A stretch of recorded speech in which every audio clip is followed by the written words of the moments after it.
efa voalaza filoham-pirenena teo moa efa voalazantsika tamin'ireo hatramin'ny marainandro hoe io dia fitokanana alohan'ireto tamin'ny projet d'Anakilko zay 9 millions d'euros moa tamin'ireny tamin'ny 2011 ny amboany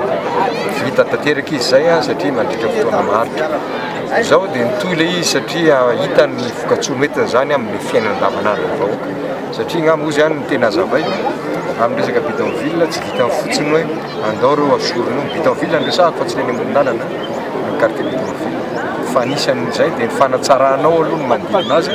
mandrapitany fanjakana mandrapitany olona hoe any epitany amin'ny tanàna voavoatsika zay ny anisan'ny nandresen'ny lahatra ny frantsay zany anohy an'le izy ary efa enitsika teo fa betsaka amin'ny fotoana zao ny mpiara-monina antoko amintsika vonona ifanampy amin'io ary hitantsika fa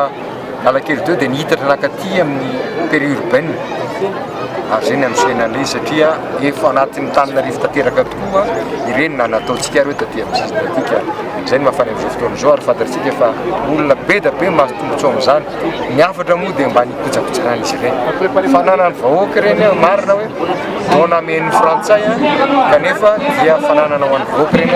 dia zay ny anaovana antsoava mba hikojakojana an'ireny satria tsy azo natao daholo izy rehetrarehetra fa raha ny vinavina dia izy rehetrarehetra mihitsy nefa hitanao fa tsy maintsy fandamina amin'ny lafiny sosialy dia eo aloha no natao zany dia misy an'le amin'ny kanalin'ny retany io io koa zava-dehibe 8 kilomètre 500 izy io tsy mbola vita tanteraka satria mbola misy olona zany tokony ho afindra amin'ireny toeran'ireny ary izay ny angatahana ny rehetrarehetra hoe tsy finiavana akory hoe andravana zany tombontsoa misy maro